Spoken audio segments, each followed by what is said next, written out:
Ating lubos na kilalanin ang lalaking kini-question ngayon ang kanyang pagkatao dahil sa kontrobersya na kinasangkutan niya noon at nahahalungkat ulit ngayon.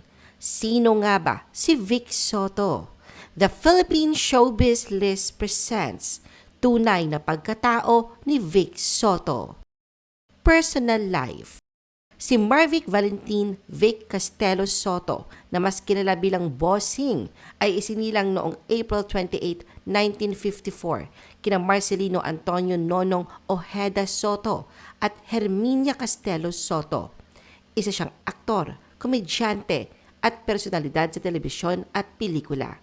Mula noong dekada 70, naging kilala si Vic sa kanyang mga papel bilang komedyante sa mga palabas sa telebisyon at pelikula. May tatlo siyang kapatid na sina Val Soto, ang dating Senate President si Tito Soto at Marcelino Antonio Soto Jr.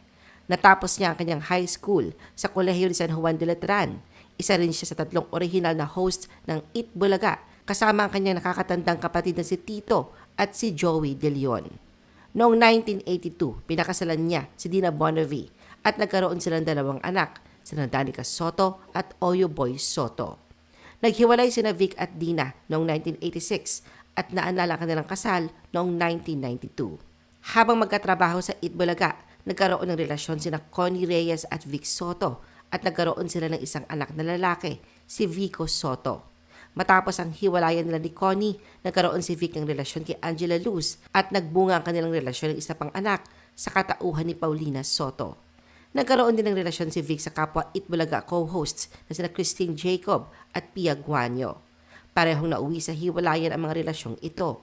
Sa huli, pinakasalan ni Vic ang aktres na si Pauline Luna na naging co-host niya rin sa Eat Bulaga.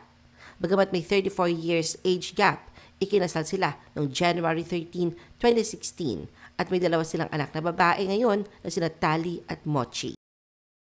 Showbiz career. Nagsimula ang karera ni Vic bilang isang folk singer at gitarista. Sa mga panahong ito, siya rin ang lead vocalist ng disco-funk band na VST and Company. Noong unang bahagi ng 1970s, sumali si Vic sa kanyang mga kapatid na sina Tito at Val sa gag show na Okay Lang sa IBC 13. Dito niya nakilala ang isa pang komedyante na si Joey De Leon na nag-anyaya sa kanila upang sumali sa kanilang grupo.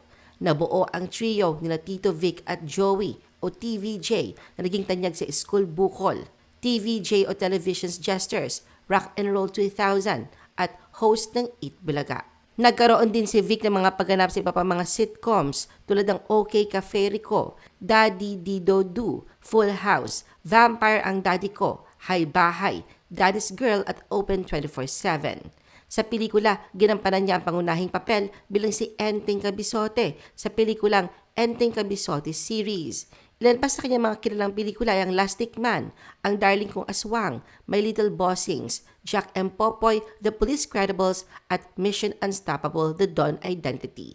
Sumubok din siyang mag-host sa telebisyon sa mga palabas tulad ng Who Wants to Be a Millionaire at Bossing and I. Sa nakaraang maraming dekada, nakagawa si Vic ng mga sitcom at palabas sa telebisyon para sa tatlong network, ang ABS-CBN, GMA at TV5.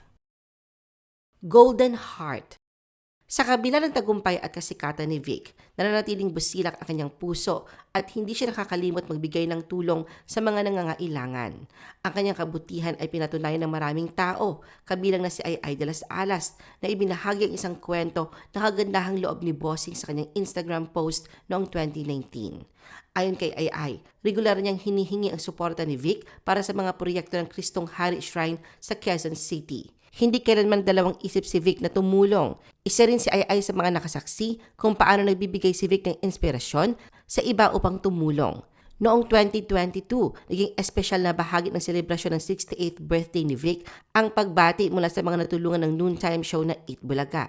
Isa sa mga tumayong testamento ng kabutihan ni Vic ay si Geronimo Creer mula sa Cebu City na nagbahagi ng kanyang kwento. Dahil sa tulong ng programa, natupad ang kanyang pangarap na makasal sa kanyang minamahal. Sa segment na Bawal Judgmental, lumabas din si Dr. Otit Mambukon, isang New Normal E-Best Scholar mula sa Bukidnon. Dahil sa suporta ng Eat Bulaga, natapos si Dr. Otit ang kanyang pag-aaral at naging kauna-unahang doktor ng Tigwahanon Manobo Tribe. Isang halimbawa ito kung paano nagiging instrumento si Vic upang makatulong sa mga nangangailangan. Isa pang natulungan ay si Liza Venturina, dating OFW sa Dubai.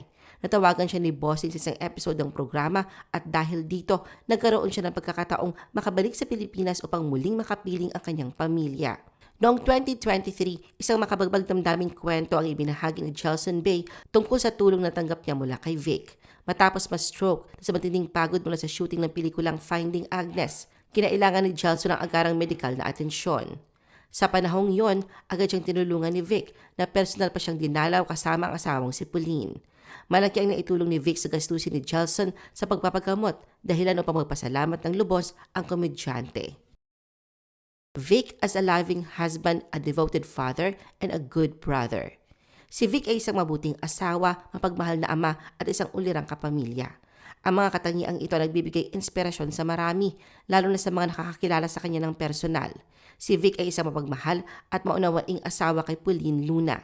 Noong 2020, ginamit ni Pauline ang kanyang social media account upang sagutin ang mga isyong may kaugnayan sa malaking agwat ng edad nila ni Vic.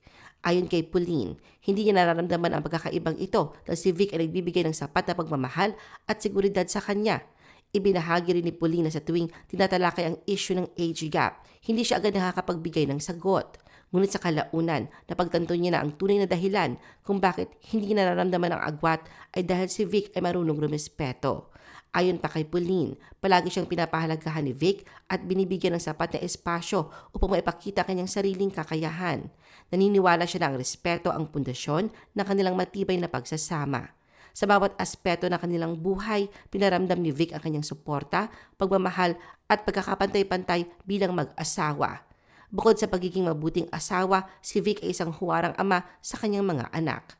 Noong Father's Day 2023, maraming pagmamahal ang natanggap ni Vic mula sa kanyang mga anak na nagbigay pugay sa kanya bilang kanilang Daddy Vic. Sa mga espesyal na okasyong tulad nito, ipinapakita ng kanyang mga anak ang kanilang pasasalamat sa pagiging maalaga at mapagmahal na ama ni Vic. Si Pasig City Mayor Vico Soto at ang visual artist na si Paulina Soto Llanes ay nagbahagi ng mga throwback na larawan kasama si Vic sa kanilang Instagram accounts bilang pag-alala sa magagandang alaala nila kasama ang kanilang ama. Samantala si Danica naman ay nagbahagi ng larawan ni Vic habang buhat ang kanyang bagong silang na anak na si John Luke. Tinitiyak naman ni Vic na present siya sa school activities ni Tali. Hindi lamang sa kanyang asawa at mga anak malapit si Vic, kundi pati na rin sa kanyang mga kapatid. Ang kanyang mga kapatid na sina Val at Tito ay todo suporta sa kanyang pelikulang The Kingdom na entry sa MMFF 2024. Ipinapakita nito na kahit sa gitna ng kanilang abalang mga buhay, nananatiling matibay ang kanilang ugnayan bilang magkakapatid. Maganda din ang relasyon ni Vic sa kanyang daughter-in-law na si Christine Hermosa. Noong April 2024 sa family tribute para kay Vic sa Itbulaga, naging emosyonal si Christine habang binibigyan ng parangal ang kanyang father-in-law. Sa nasabing okasyon, ilang miyembro ng pamilya ni Vic ang umawit bilang pagdiriwang ng kanyang kaarawan. Kabilang dito sina Tali, Danica at Paulina, pati na rin sina Christine at Oyo. Ibinahagi ni Christine na isa siya sa mga maswerteng nakasaksi kung paano magmahal at magpatawad si Vic sa kanyang pamilya.